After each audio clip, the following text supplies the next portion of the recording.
बिहार में नीतीश से मुख्यमंत्री पद का त्याग कराना चाहते हैं? यह है वो सवाल जो आज हम उठाएंगे, क्योंकि लालू प्रसाद यादव ने यह कह दिया है कि गठबंधन के लिए त्याग जरूरी है। तो क्या लालू प्रसाद यादव नीतीश से त्याग कराना चाहते हैं? क्या लालू और नीतीश निजी महत्वाकांक्षाओं को छोड़कर कभी भी गठबंधन में चल सकेंगे साथ? क्या बिहार चुनाव में जनता परिवार मोदी के मुकाबले खड़ा हो सकेगा? मोदी से मुलाकात के बाद जीतन राम मांझी महत्वपूर्ण फैक्टर है बिहार में, याद रखिएगा। जीतन राम मांझी के बीजेपी के साथ जाने के संकेत क्या बढ़े हैं, क्योंकि उन्होंने की है प्रधानमंत्री नरेंद्र मोदी से मुलाकात। लालू नीतीश के मतभेद का फायदा क्या बीजेपी को मिलेगा? ये वो सवाल है, क्योंकि ये जनता परिवार का गठबंधन बन ही इसलिए रहा था कि एक महाविपक्ष बने मोदी के खिलाफ। अब खुद ही बिखर रहे हैं, क्योंकि महत्वाकांक्षाएं सबकी वही है, सीएम की कुर्सी। महागठबंधन पर चर्चा तो बहुत हुई है, लेकिन कुछ ठोस सतह पर अभी तक नहीं आ सका है। अब बिहार चुनाव से पहले इस गठबंधन को मुमकिन करने के लिए लालू ने पासा फेंका है। इधर दिल्ली में जीतन राम मांझी ने नरेंद्र मोदी से मुलाकात की। बहस शुरू हो गई कि महागठबंधन का होगा क्या, मांझी किसकी नाव पर होंगे सवार। कुछ बड़ा हासिल करने के लिए बहुत कुछ छोड़ना पड़ता है। लालू, नीतीश और मुलायम भी बड़ा बदलाव करना चाहते हैं। महागठबंधन की कोशिशें महीनों से चल रही हैं, लेकिन बंधन में बंधने से पहले ही स्वार्थ की गांठें उभर आई हैं। इसलिए तेजी से बीत रहे समय के संकट को समझते हुए लालू प्रसाद यादव रह रहकर त्याग की अपील कर रहे हैं। गठजोड़ तो होना तय है, लेकिन सबको बड़े त्याग के लिए तैयार रहना होगा। और उनके नए सहयोगी कहते हैं कि महामेल पर कोई असमंजस नहीं है, सभी बहुत गंभीर हैं। वो किसी के बयान पर बयान देना हमारे लिए ठीक नहीं। हम सिंसियर हैं मर्जर करने में, साथ होने में। बहरहाल गंभीरता के इस दावे के बीच गंभीर समस्या ये है कि बिहार में सीटों के बंटवारे और मुख्यमंत्री पद की दावेदारी पर मतभेद है। बिहार के दो सूरमाओं के स्वार्थ टकरा रहे हैं, इसलिए त्याग की पुकार की जा रही है। इधर बिहार के जातीय समीकरण में वोट बैंक का बड़ा सूत्र बनकर उभरे जीतन राम मांझी सक्रिय हो गए हैं। आज ही उन्होंने दिल्ली में प्रधानमंत्री नरेंद्र मोदी से मुलाकात की।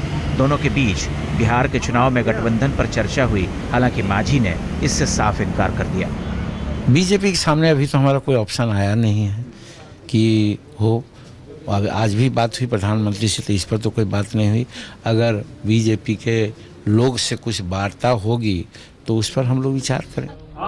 बिहार में महादलितों के लोकप्रिय नेता बनकर उभरे जीतन राम मांझी को लालू पार्टी में आने का खुला प्रस्ताव दे चुके हैं, लेकिन वहां नीतीश का कांटा फंसा हुआ है। और आज तक से खास बातचीत में मांझी ने यह भी कह दिया कि उनकी शर्त ऐसी है जिसे स्वीकारना लालू के लिए लगभग नामुमकिन है। लेकिन कुछ कहना है, चूंकि कहवाए हैं किसी से, इसलिए कह दिया है कि मुख्यमंत्री के रूप में डिक्लेयर कीजिए और चुनाव मेरे नेतृत्व में हो, हम आपके साथ आने पर विचार करेंगे।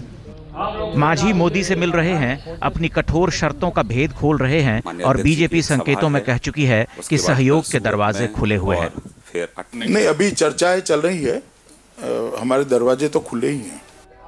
तो बिहार की राजनीति बड़े दिलचस्प मोड़ पर खड़ी है। इस चुनावी नैया को पार लगाने में मांझी का योगदान बड़ा होने वाला है। 2014 के लोकसभा चुनाव में जेडीयू को 25% महादलित वोटों का साथ मिला था, जिसमें मांझी की भी बड़ी भूमिका थी।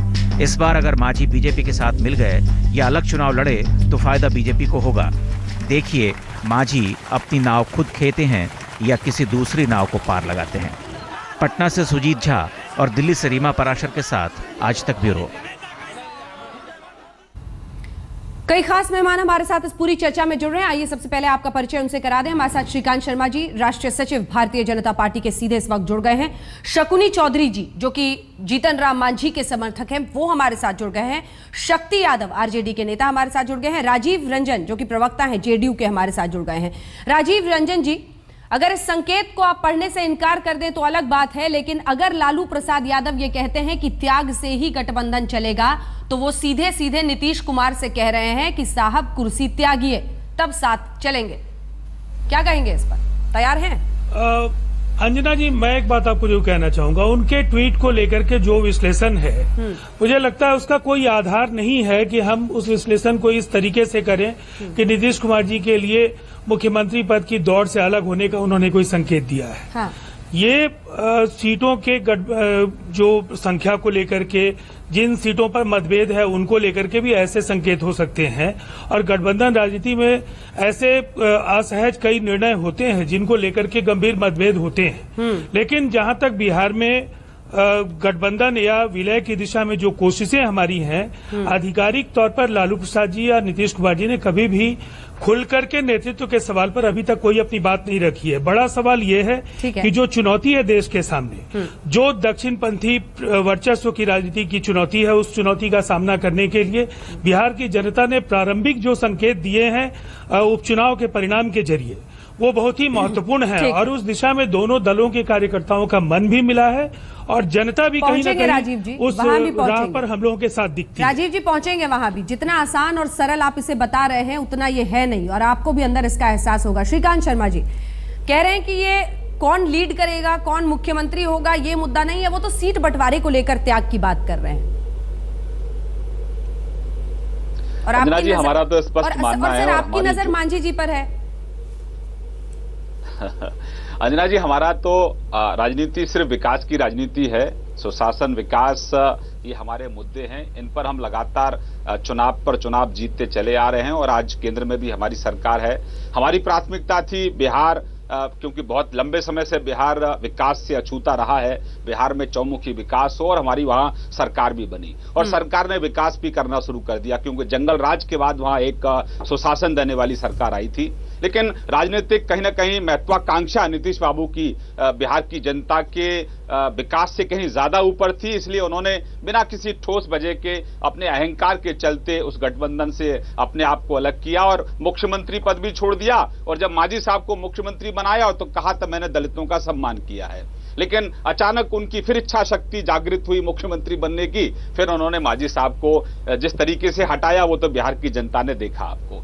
लेकिन अंजना जी, हमारा फोकस सिर्फ यह है कि बिहार की जनता को सुशासन फिर कैसे दिया जाए जो कहीं ना कहीं पीछे रह गया है। हम उस पर लगातार काम कर रहे हैं और बिहार की जनता के बीच में हम अपने सुशासन और विकास के मुद्दे को लेकर जाएंगे, क्योंकि हम जब शासन में थे तब वहां विकास भी था और सुशासन भी था। जब से हम वहां से वापस आए हैं तब वहां सुशासन भी नहीं है, वो कुशासन में तब्दील हो गया है। विकास की गति रुक गई है और वहां जो जंगल राज था वो दोबारा से कायम हो रहा है। लगातार हत्याएं होना और जेल में जो अपराधी हैं जेल से ही हत्याओं का संचालन कर रहे हैं। बिहार में आपको कुशासन दिख रहा है, बात करें कानून व्यवस्था का सवाल दिख रहा है, बिहार के विकास की गाड़ी पटरी पर नहीं। अगर ऐसा दिख रहा है तो ठोस तर्कों के साथ आइए।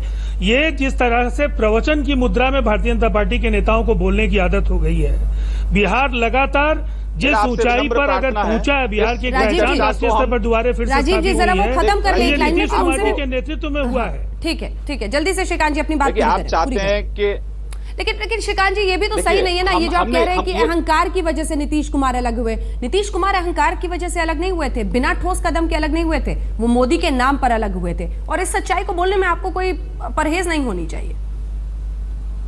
ठीक है, आपको मोदी जी से अगर एलर्जी है तो ठीक है, लेकिन आपने मोदी जी से एलर्जी रखी बिना किसी सिर्फ ठोस वजह के। सिर्फ आपको राजनीतिक प्रतिस्पर्धा थी, आप कहीं ना कहीं प्रधानमंत्री बनने की आपकी लालसा थी। मैंने वही कहा, राजनीतिक इच्छा शक्ति बिहार की जनता के जो विकास था उससे कहीं ना ऊपर थी।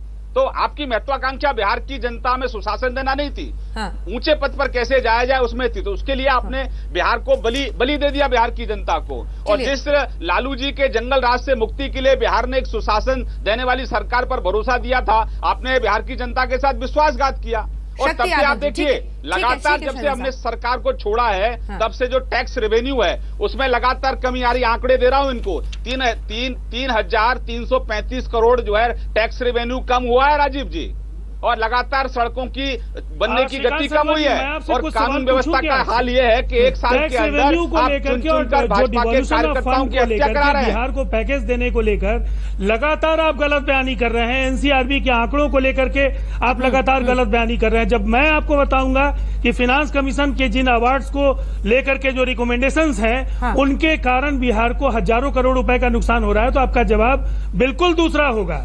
और आपके जो भी आंकड़े हैं इन अंजना जी, आप एंकर हैं, एक सेकंड, ठीक है। बिहार नहीं, मैं आपको एक बात बता रहा हूँ, आपने कहा महत्वाकांक्षा का सवाल। नीतीश कुमार जी ने बार बार उस दौर में कहा कि बड़े दल के नेता को प्रधानमंत्री पद का उम्मीदवार बनाया जाना चाहिए। उन्होंने कभी भी खुद की उम्मीदवारी की बात नहीं कही। उनके मध्य सैद्धांतिक थे और उनका ये मानना था, और जो आशंकाएं थी, आज देश उसी दिशा में जा रहा है। चाहे वो लव जिहाद का मामला हो, घर वापसी का सवाल हो, परिवर्तन का सवाल हो, जिस तरह से महिलाओं से ज्यादा बच्चे पैदा करने की अपील करने की बात आप करते रहे हैं, उससे जो संशय था हमारा और हमारी जो आशंकाएं थी, वो उस दिशा में देश को जाता हुआ देख रहे हैं और हमें लगता है कि वो एक सही निर्णय था। ठीक है राजीव जी, प्लीज आप लोग बीच में मत बोलिएगा, प्लीज एक एक करके जिसके पास आऊं वो अपनी बात पूरी करे। लेकिन श्रीकांत जी, आपको बस 2 लाइन में जवाब देना होगा, मैं अन्य मेहमानों के पास जाना चाहती हूँ। श्रीकांत जी। मैं तो अंजना जी, आप मॉडरेटर हैं, आप एंकर हैं, अगर कोई गलत आंकड़े देता है तो आप तुरंत रोकिए। मैं राजीव जी को ये दुरुस्त कर दूं कि आप दुष्प्रचार कर रहे हैं। 14वें वित्त आयोग में हमने बिहार को 2,15,000 करोड़ रुपया दिया है, इसमें कहीं आपको कोई आपत्ति है? एक्स्ट्रा दिया है, वो 3,81,394 करोड़ मिलेगा टोटल बिहार को, जो आपकी पिछला मिलता रहता था उससे 2,15,000 करोड़ फालतू दिया है। और नीतीश बाबू कहते हैं कि जो सामाजिक कल्याण की योजना है उनको हमारे ऊपर थोप दिया है। मैं आपको आंकड़े दे रहा हूं कि 2 साल में 2014-13 और 13-14 में 5,000 करोड़ की राशि लैप्स हो गई है। बिहार की सरकार उसको खर्च नहीं कर पाई है। बिहार कभी नहीं इतना इतराया होगा। एक सेकंड सर, आप दोनों से मेरा निवेदन है, बिहार इतना कभी नहीं इतराया होगा। हर कोई आज उसका रहगुजर बनने को तैयार है और आमादा दिखता है कि हम सबसे ज्यादा बिहार के लिए कर रहे हैं। एक बार मैं चलना चाहती हूँ सीधे, इस वक्त हमारे साथ शक्ति यादव जी हैं आरजेडी की तरफ से। शक्ति यादव जी, जरा साफ कर दीजिए, ये लालू यादव जी जो त्याग की बात कर रहे हैं और बार बार कहते हैं कि हमने तो नीतीश को बार बार इसी साल में 2 बार बचाया है, ये क्या वो मुख्यमंत्री आप लोगों को पसंद है? नीतीश कुमार के चेहरे के साथ जाएंगे? ईमानदार और सही जवाब दीजिएगा, घुमाइएगा मत। अंजना जी, आपको स्पष्ट कर दे, लालू प्रसाद जी का जो कमिटमेंट है, हाँ, वो अपने कमिटमेंट के प्रति प्रतिबद्ध है। उन्होंने जो कहा त्याग की बात, उन्होंने जो कहा बलिदान की बात, कि जब हम लोग लाइक माइंडेड पार्टियां जब एक फ्रंट पर आएंगे तो निश्चित तौर पर हर व्यक्ति को, एक व्यक्ति थोड़ी कुर्बान होगा, तो हर व्यक्ति को अपने कहीं न कहीं सेक्रीफाई करना होगा। और सेक्रीफाई करने के बाद ही जो है हम जो है सशक्त जो है विपक्ष का सशक्त हवाई बातें नहीं हो दे सकते हैं। शक्ति यादव जी, हवाई बातें नहीं हो। एक सेकंड, कहां समाजवादी परिवार का विलय ड्रीम टीम बन रही थी मोदी के खिलाफ, 6 पार्टियां मिलकर, और यहाँ चुनाव करीब है, माथे पर है, आप लोग तय नहीं कर पा रहे कि विलय किस तरह से होना है, और आप कह रहे हैं कि ये पर त्याग। सवाल ये है कि आप नीतीश कुमार से, एक सेकंड, नीतीश कुमार से आप लोग त्याग चाहते हैं कि मुख्यमंत्री का चेहरा? नहीं, मैं आपको स्पष्ट कर दूं अंजना जी, आदरणीय लालू प्रसाद जी ने स्पष्ट तौर पर कहा कि मैं मुख्यमंत्री का कैंडिडेट नहीं हूं, और उन्होंने यह भी कहा कि विलय या गठबंधन जो करना है, आप आइए और बैठिए और बैठ करके बात करिए। तो शक्ति जी निर्णय लीजिए, सब मिल करके बैठ करके। तो शक्ति जी, नीतीश कुमार जी हैं, चेहरा तैयार आप लोगों को मंजूर है? जब तक बैठ करके बात नहीं हो पाती है तब तक कौन चेहरा होगा? ये विलय की घोषणा मुलायम सिंह यादव के घर पर जाकर कर गए और तब से अब तक बैठने का वक्त नहीं मिला है। तो कोई चेहरे की बात की जाए? शक्ति जी, अभी तो वैकेंसी है क्या? अभी तो नीतीश कुमार जी मुख्यमंत्री है ही हैं। विलय की घोषणा कहां जाकर आप कराए? मुलायम सिंह यादव के घर पर, और उसके बाद से बैठने का वक्त नहीं मिला इतने दिनों से। तो हम तो लगातार कर रहे हैं। आदरणीय लालू प्रसाद जी कल भी बोले कि कोई ईगो नहीं है, हम कैंडिडेट भी नहीं है, मेरा परिवार इंटरेस्टेड भी नहीं है, मुख्यमंत्री बनाना जनता का काम है। आप बैठिए, बैठ करके एक तरह से आप बैठिए। सदैव शकुनी चौधरी जी, ठीक है, शकुनी चौधरी जी, जल्दी से कमेंट आपसे फिर ब्रेक पर जाना है। शकुनी चौधरी जी, जीतन राम मांझी जी जाना चाहते क्या है? वो लालू जी की तरफ जाने को तैयार है, अगर उनको मुख्यमंत्री का चेहरा, मतलब अभी फिलहाल बिहार में सबसे बड़ा नेता वो खुद को मान रहे हैं। ऐसा है, आप जानते हैं बिहार में 35 वर्ष तक उच्च वर्ग के भाई ने शासन किया और 25 से 30 वर्ष तक पिछड़े वर्ग के लोगों ने शासन किया। क्या इस प्रांत में महादलित और दलित को शासन करने का अधिकार है कि नहीं, या उसको वोटिंग राइट से आपने वंचित कर दिया, उसको राजनीतिक हत्या करने की बात आप लोगों ने सोच लिया, और आज जो स्थिति बनी है शकुनी चौधरी जी, ये क्रिएट किसने किया? आप सिर्फ एक जाति का कार्ड खेल रहे हैं। आपके पास यही वो रोड मैप है बिहार के विकास के लिए? एक सेकंड साहब, मैं जाति का कार्ड नहीं खेल रहा हूँ मैडम, आप समझिए, राजनीति को समझिए, देश की परिस्थिति को समझिए और बिहार की स्थिति को समझिए। आज बिहार में इतने वर्षों तक आपने मौका नहीं दिया किसी दलित को, एक ब्रेक के लिए मेरे को मौका दिया तो उसको गिराने का काम किया। गठबंधन को प्यारी है कुर्बानी, लेकिन ये कुर्बानी देगा कौन? यही वो बड़ा सवाल है जिस पर हम चर्चा कर रहे हैं। क्या लालू प्रसाद यादव चाहते हैं कि नीतीश कुमार मुख्यमंत्री पद की कुर्सी का त्याग करे? बहुत दिलचस्प है श्रीकांत शर्मा जी, और शायद इसमें बीजेपी को बड़ा फायदा दिख रहा होगा। इधर लालू प्रसाद यादव नीतीश को कहीं ना कहीं कुरेदने के लिए जीतन राम मांझी की तरफ हाथ बढ़ा देते हैं। जीतन राम मांझी मोदी से मुलाकात करने पहुंच जाते हैं, और अगर लालू और नीतीश का ये गठबंधन नहीं बनता है तो बीजेपी के लिए गदगद। देखिए, मैंने तो पहले ही आपको स्पष्ट किया था कि ये ऐसा गठबंधन है जो कम से कम जो कांग्रेस एकदम आप कहिए कि बिल्कुल ना के बराबर है वहां, उसका एक ये उसको भर सकते थे। लेकिन इनको तो शुरुआत में अपशगुन हो गया। वो लखनऊ से जो बारात चली थी पटना पहुंची ही नहीं तो इनके हालात ऐसे हैं। और मैं तो जेडीयू के अपने मित्र को ये कहूंगा कि आप जब सुशासन का दम भरते हो तो आपकी पोल तो यहीं खुल जाती है कि आप। ये सवाल हमने आपसे पूछा था कि क्या जब त्याग की बात, कुर्बानी की बात लालू प्रसाद यादव कर रहे हैं तो लालू नीतीश से सीएम का पद त्याग कराना चाहते हैं? इसके आगे जो सवाल हम उठा रहे हैं, क्या निजी महत्वाकांक्षाओं की वजह से ये गठबंधन मुमकिन ही नहीं दिखाई देता है, जिस तरह से दोनों की हमेशा से भूमिका रही है बिहार की राजनीति में? जनता परिवार मोदी को टक्कर दे पाने की स्थिति में पहुंच भी पाएगा? क्या आपस में वो एकता है जो हमने एक वक्त पर मुलायम सिंह यादव के घर पर देखी थी? क्या बीजेपी के साथ जाएंगे जीतन राम मांझी? याद रखिए, महादलितों के बीच एक बड़े फैक्टर बन सकते हैं और इसी का फायदा सब उठाना चाहते हैं। लालू नीतीश के मतभेद का फायदा क्या बीजेपी ले जाना चाहती है?